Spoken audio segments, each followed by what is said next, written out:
araw mga kabahay, nandito po tayo ngayon sa Plaza na exit dito sa may South Luzon Expressway, no, kung saan magpapakabit po tayo ng Easy Trip at saka ng Auto Sweep. Dito tayo sa Easy Trip. Yan yung bagong Calax Expressway. Bali, Santa Rosa City, Cavite, Laguna ang daan yan. So dito po nagpapakabit ng Easy Trip sa may Plaza na exit. Meron din po rin sa unahan yung Auto Sweep naman ng South. Kung gusto niyo magpakabit ng Auto Sweep, meron din po rin sa may unahan. Ayan, marami po nagpapakabit dito. Yung nakikita ninyo. Ayan po ang pila sa pagpapakabit ng Easy Trip. Dito po yan sa Plaza na exit sa may Greenfield City. Dito sa may booth nila, ito yung pinaka-rotonda ng Greenfield City Binyag. Dito po ang pakabitan ng Easy Trip dahil yung Calax po is under ng Easy Trip yan. Pero yung Auto Sweep po ay sa San Miguel. So, doon yung sa kabila. Ayan. Kita niya marami pong kumukuha ng form. Kuha kami ng panibago kasi yung aming sasakyan ay nasira yung windshield. So, kailangan palitan ng sticker. So, ayan po, nakikita nyo. Ito yung entrance ng Calax Cavite Laguna Expressway. Dito po, kung kayo magpapakagapit ng Easy Trip, hindi nyo na kailangan pumunta ng Coastal Road sa Cavite, no, sa Bacoor. Dito lang po yan sa Plaza na exit. Ayan ang booth nila rito, makikita nyo agad for Easy Trip.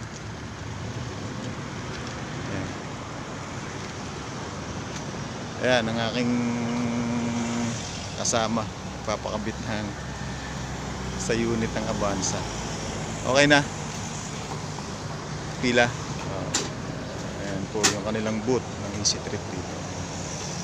So kung gusto nyo magpakabit ng Easy Trip, dito po yan sa Plaza na exit. Ito yung booth nila, makikita nyo sa may Greenfield City Binyag. So yun lang. Agahan nyo pumunta rito. Pila kasi. Oo nga, agahan nyo kasi mahaba pila. Sa bandang unahan yung Auto Sweep naman.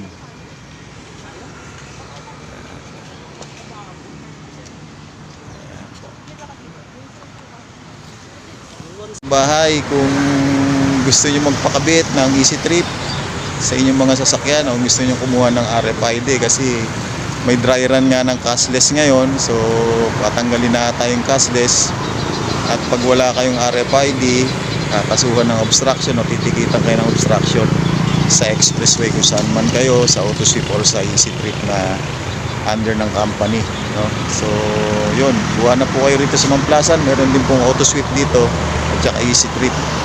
So ayan yung booth nila. So ayan po, agahan nyo lang yung punta kasi mahaba yung pila. Ayan, mahaba po yung pila dito. Ayan, ikutin ka na yan ang Greenfield City. So yun po, agahan nyo lang punta rito sa Plaza na exit. Ayan, mahaba ng pila niya. Kuha na po kayo kaysa makasuhan at pag natanggal yung cashless sa SLEX, sigurado matitikitan tayo. So kailangan din na laging may laman yung ating RFID. So yun lang mga kabahay, maraming salamat po at kung nakatulong o nagbigay ng information itong ating vlog na to ay mangyari lang po na pakasuportahan ng YouTube channel natin, Katoyka TV, Kabahay TV. Maraming salamat po. Please subscribe and like and share this information. Maraming salamat mga kabahay.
Thank